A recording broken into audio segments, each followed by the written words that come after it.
Kent here from TCSC. We're gonna go over Gauntlet workouts relatively briefly. The really basic stuff we're not gonna spend time videoing, so if you need to have that explained to you, please reach out or come early prior to the Gauntlet starting. Workout one for all divisions, we're gonna have a pair of 25-pound stubby barbells, regardless of team makeup, whether that's 2 guys, 2 girls, or a mix. The weights will be loaded accordingly in those 5-minute breaks. The judge or equipment resetter will be in charge of that, but as an athlete, you need to make sure your weight is appropriate. For all of our thruster reps, they'll look like this. There'll be 2 barbells on the ground, but only 1 can be used at one time. And then we're just looking for a thruster, the same across division, with a good lockout, not any of those lockouts where they're jerking out in front of your plane, like these ones. Do a bad one, right? The barbells can be dropped as long as there's a minimum of 25-pound plates per side, so that will vary by division and gender. Pull-up bar setup, they'll be on this side of the gym, and the mirror opposite side. This long bar will be raised higher, and then you'll have one of these blue bars at a shorter height for your other athlete if they need it, or you can share both.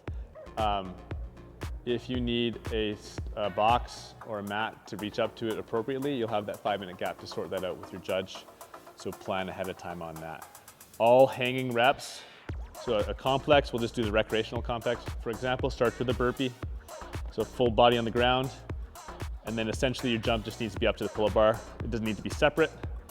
And then all of the reps of different variances are from a full dead hang as shown with the standard reps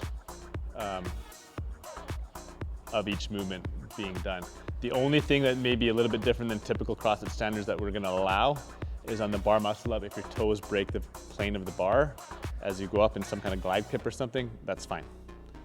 2 is our shuttle run, wall walk, rope climb workout. Shuttle runs are a buy-in. They do not count towards your score. We'll have a box taped on the wall that you're gonna have to press your hand inside of. There and to the other side of the gym and back is 1. There's 15 of those for every division. You can split those however you want, but it needs to be completed in 1. You can't have people on opposite sides rotating that way. Our wall walks all have very similar standards with one exception as it changes by division. There's gonna be taped lines for appropriate distances away from the wall in each of your divisions. When you start your wall walk, go ahead, and you both can be down there, because some are synchro, some are not. Your belly and full body, like the bottom of a burpee, needs to be on the floor. Unlike the CrossFit Open, once you're in this position, you're allowed, there's no line at the top here, you're allowed to scooch back as much as you want, and then you need to have both feet fully up on the wall and hands only touching the floor, and then you're gonna back up to your line. Once both hands for a solo effort, or all 4 hands are on the line, which needs to be communicated by your judge to you, then you can come down whatever way you want. So if you splat on the floor like they just did, to initiate the next rep, this needs to be like a simultaneous position if it's solo, or if it's synchro. And then again, they can initiate the rep at different speeds. So Courtney's gonna go up faster than Ireland. So she gets her hand to the imaginary line, weights there, all 4 lines, hands on the line, done, and then we're back down. So it can be ugly on the way down. There's no top line. It just needs to make sure that you get all 4 hands or both hands to that line. Once those are done, we're gonna go to rope climbs. Rope climbs, stand, lie, stand, a little unique. It's kind of a made up TCSC movement. So stand, it's exactly what it is. You're gonna stand without hands touching the rope at the top of the rep, and then you can lower yourself down. It doesn't matter if your knees bend or anything like that. Both hands need to hit the floor, and then you come up and then release the rope again. Do one more. If you come down, it's recommended that you probably squeeze that rope between your legs so the rope doesn't fly away as you release it, but your hands do need to come apart. You can do as many in a row as you want, whether that's split or not. Rope climbs are standard. If you pan at the top of the rope there's a 15-foot tape line. One hand needs to touch that before descent for the reps to count. And then we'll have a 12-foot rope climb tape line taped up for a game day for the intermediate masters division as well. Okay, workout 3, so ski erg buy-in. So the ski erg is not gonna count towards your score for your rep number.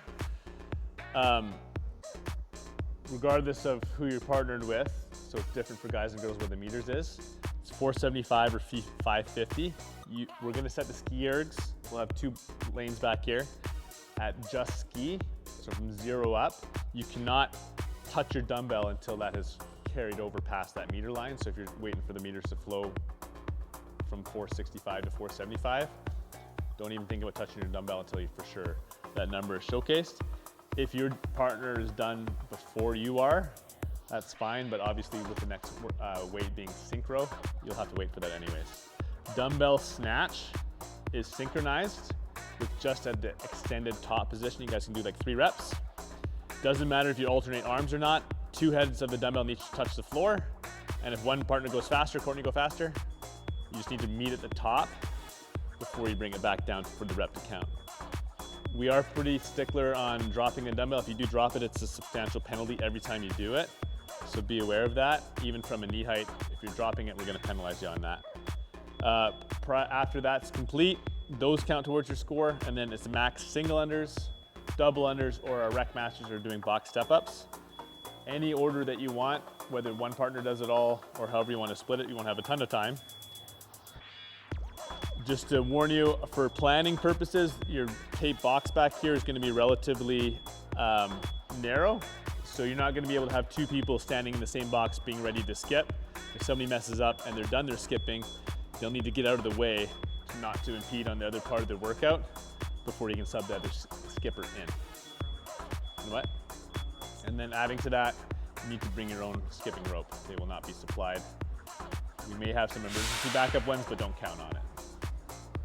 The workout for our complex lift, so just for logistics, you're gonna be done in workout 3 and have 5 minutes of rest as you transition into this box to lift in. There's gonna be 1 barbell per lane, regardless of team composition. And it's gonna be a 35-pound regular length ladies bar. So depending on your teams, you still need to figure out the math and how you're gonna coordinate those plates. The plates that we have are listed in the competition corner with exactly what's gonna be in this for loading planning. In that 5-minute window, you're fully allowed to start doing some lifts and getting it warm, or at least loading the bar up. Your score won't count if you complete the complex successfully in that window, but you can have it ready to go for a full 5 minutes of trading with your partner. The complex is this. So it's a full deadlift with a nice stand up. A hang clean, the hang position can be anywhere above, below your knee, as long as it doesn't touch the ground. And then a touch and go from the floor, clean, and then you're welcome to drop the weight. Again, as long as there's 25 pounds on it, or it's not gonna count. A couple things to watch for that the judges will watch for as well is not really locking out your hips before that first deadlift. If you're gonna go down in your hang, do another hang and go up and down. So as soon as you initiate for your hang, if you're gonna try to reset your hang a few times, you gotta reset it. 1 downward portion after your deadlift is locked out. And then on the cleans, it's a true touch and go. So if you even pause as briefly as that, it's not gonna count. Cleans can be power or squat. So you're welcome to squat clean the first one and then power clean the second one.